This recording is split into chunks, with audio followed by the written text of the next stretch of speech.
What if I told you that you're just 6 months away from becoming the person that you always dreamed of being? The body, the mindset, the lifestyle. You are being that girl. You could have everything that you've ever wanted. What if I told you that success was guaranteed and that the best version of yourself, the version that you really want to be, is just 6 months away from you? But there's one thing that you need to do. You need to lock in. For the next 6 months, you have to show up every single day and do all the things that you know you need to do. The things that you're avoiding right now. And you're wondering, why is it so hard to lock in and stay committed? And then you're looking at other people and you're like, how come that other people are just able to lock in, are just able to create results? They lock in no matter how hard it is, no matter how long it takes. And then you're sitting there, time is passing, and you're looking back and you're like, I've not done anything. What is wrong with me? Let's be real. People that lock in for the time it takes to reach their goal, they are the ones that are successful. They are the ones that have the body, that have the career, that have the social media success, that have the business success, that have the lifestyle of their dreams. Are they more gifted? Are they just luckier? Are they just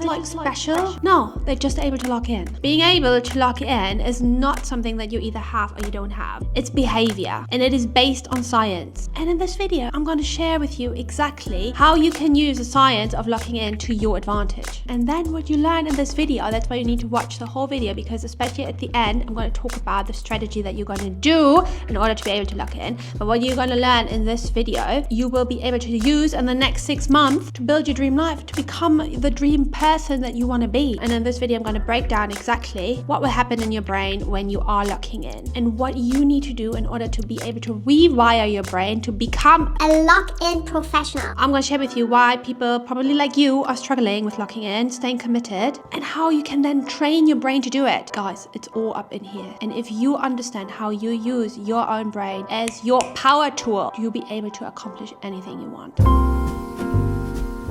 What is locking in? To lock in just means you enter a mental state of intense focus, discipline, and consistency. You reduce distractions, stick to your commitments, and you follow through. You are literally locking into your desired identity. It's not just about doing habits, it's about shifting your identity, shifting the belief of who you are and what you're capable of. When you're locking in, you're telling your brain, this is who I am now.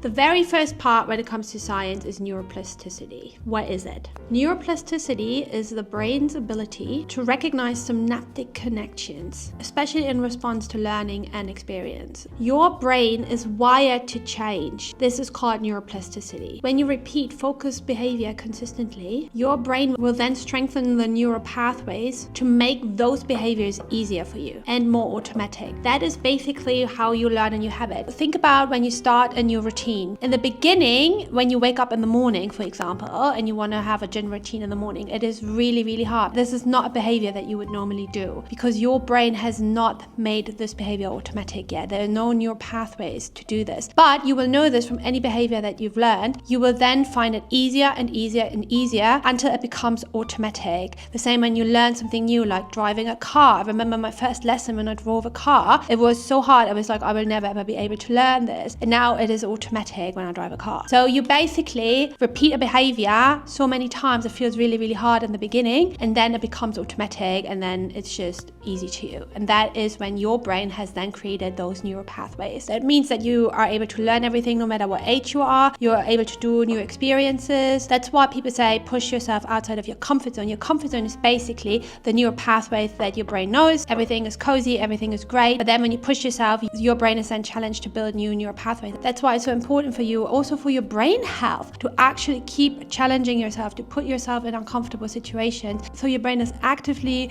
forced to build new neural pathways. Like, I like to imagine it that way. When you know you're walking to a forest and you've walked this path so many times, but think about that there is a different path that you want to explore. This is all bushes and branches and it's completely covered. You will need to actually get rid of all the bushes and like really create the path for yourself. And this will take a lot of effort and a lot of work in the beginning until there is a path. This is literally what happens in your brain. So don't be worried if something is hard in the beginning. It is normal. Your brain has to literally build that new path. The next thing is dopamine and motivation. What is it? Dopamine really plays a huge role in motivation for yourself, because it's not just like the pleasure chemical when we eat something sweet, for example. It literally drives your motivation. That's why people who are able to log in and really successful people, they have linked dopamine to the process, to getting to their goal, and not just the result. That's why some people are addicted to building businesses, because they just love the thrill of building a business. Dopamine isn't just about pleasure. It's really about anticipation and motivation, especially if you're someone who likes food. You will know this, that oftentimes it's actually the anticipation of eating something, of going out for a meal, of getting those cookies. The anticipation is often much more rewarding than actually eating it in the moment. What happens is the dopamine reward system activates when you predict a reward, when you know it's coming. That's why it's so important that you have to always tell yourself it's going to happen, because as soon as you doubt, the dopamine reward system is not going to be activated. But if you tell yourself this will happen, you will feel more motivated to do it because you truly believe in it. You will not feel motivated every day, but the people who have self-discipline and they're not waiting for motivation are the ones that are able to see the reward and actually doing the work. And how this happens is because they are able to do something that is called delayed gratification. I did a whole video on delayed gratification, so you can look into that. It is your brain's ability to wait for a bigger reward later on instead of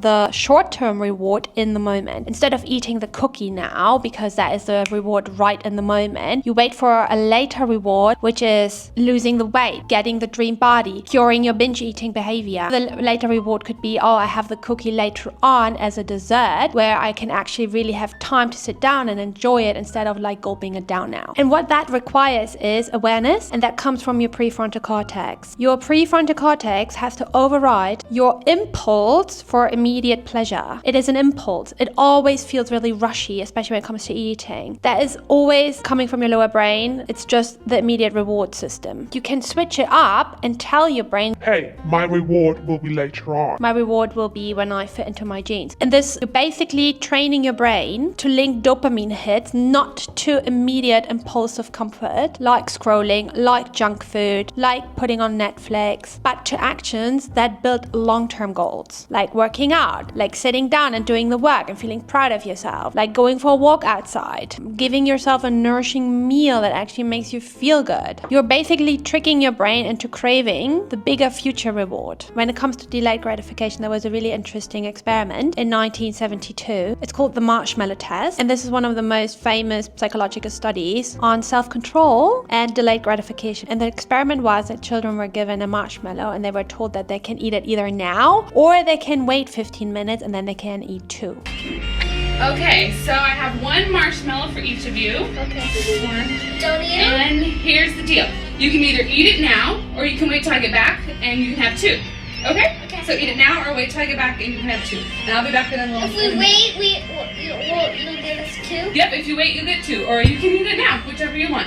Okay? Some kids waited, some kids didn't. Decades later, the scientists that did the experiment, they followed up with the kids that were now grown up, and the follow-up shows that the kids that waited 15 minutes actually had better life outcomes, better health, better education, more wealth, more success. This is not only what they did in that marshmallow experiment, this is literally what they probably did in all of their decisions in life. They are able to delay gratification, and that is a measure of success. In order to locking in order to get everything that you want, you need to learn to delay gratification. The next thing is prefrontal cortex versus limbic system. So basically what the prefrontal cortex is, it's a part of your brain that is responsible for your self-control, for your planning, for your decision making. It is really the awareness that you have in your brain. The limbic system is the emotional part of your brain. So for example, when you're stressed, when you're tired, when you're overwhelmed, your limbic system takes over. That's why stress can really break you locking in. And that's why also it's so easy to overeat eat when you're stressed, because you just go back to this lower brain behavior where you're just on autopilot. It is harder to make proper decisions from your prefrontal cortex when you're tired.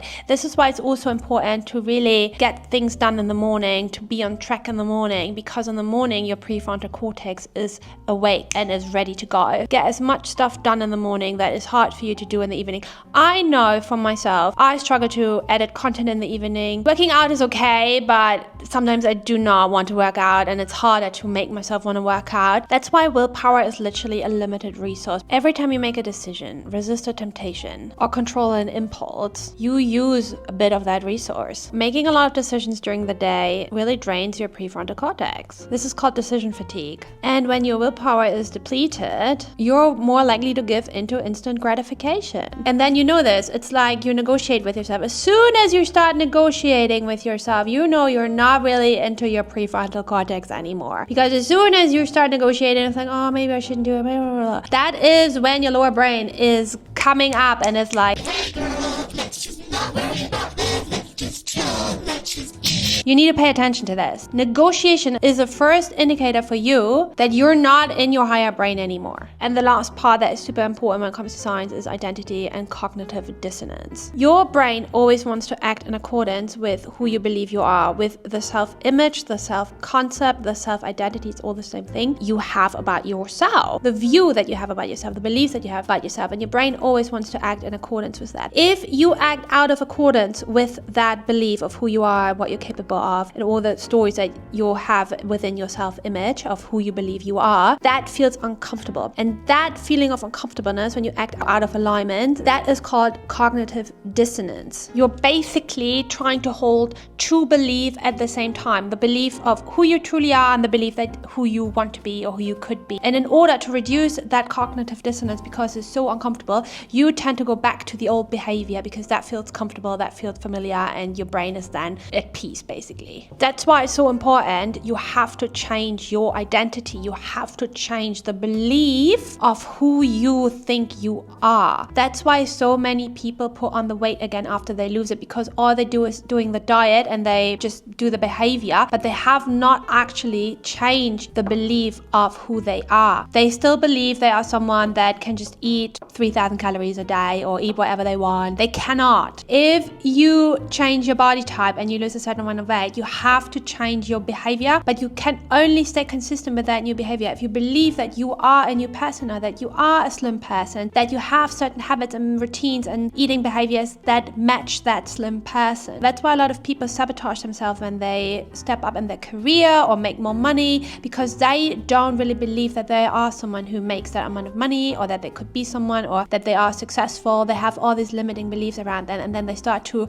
act in accordance with their belief system that they are not really worthy of it or whatever. And then they either spend a lot of money or they sabotage themselves and they lose their business success. That identity is the crucial part of creating the dream life, the dream person that you want to be. And in the beginning, it might feel really weird when you do that. It might feel like a lie, but you have to reinforce that identity to yourself. Because if you always believe, oh, I'm just trying this, oh, I'm just a little person who does this, oh, I'm just trying to lose weight. No, you're not trying. Stop saying the word trying. Trying is not being committed. Trying is, oh yeah, I see how it goes. You're not going to be able to create the person that you want to be and create your dream life if you just see how it goes. Yeah, it won't go anywhere if you see how it goes. True behavior change is identity change. Creating a new identity, creating new habits and making them automatic is building those new neural pathways. Cognitive dissonance will go away as soon as you have done the behavior